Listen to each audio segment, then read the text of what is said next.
Ọ̀rọ̀ production kò yí sí. So láti àdánsìn kò sóró, kò sí cost, and it's going to cost a lot of money. Ọlọ́run kó pèsè, Ọlọ́run kó bú ọlá sí, Ọlọ́run kó má jẹ́ jẹ́ kárí àbúkù kan.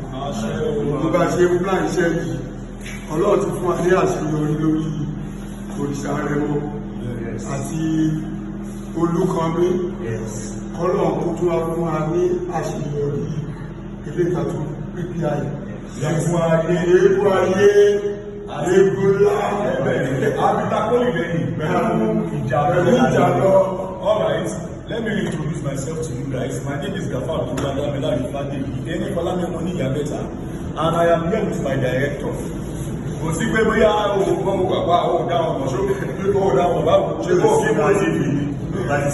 So òòdà ọmọ bá sí bá mi introduce you guys sí àwọn ẹ̀rẹ́. My own name is Ibrahim Isa, aka Ambrose. Ambrose Ibrahim Ambrose Adisco náà tún lórúkọ mi. Ibrahim Isa lórúkọ mi tí yàtọ̀ bàbá mi sọ̀rọ̀.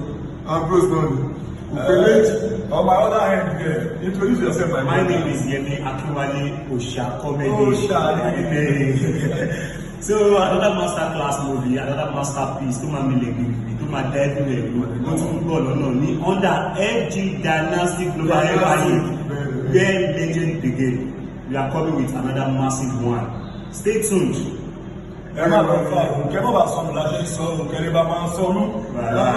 it is coming very soon, and then we have picked a call date, and that will be on the 12th of December. This year.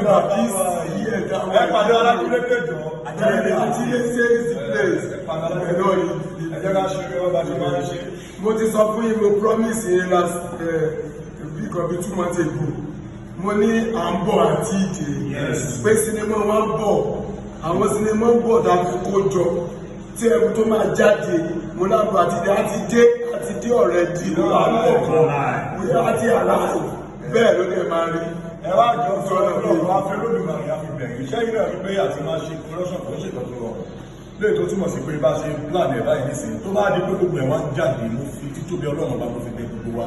Ẹ máa bá wa lọ sórí YouTube FG Dynasty lórí YouTube kẹ́ lọ subscribe kalẹ̀ because tó bá ti di pé kí ni ẹ̀ ti ń jáde ó máa gbóná o kò ní gbóná mọ́ wa láti ṣe Ọlọ́run ta owó tẹ máa fẹ́ ra dátà kò ní wọ́n yín ẹni tó sì mí lẹ́yìn sìn ẹ má wọ́n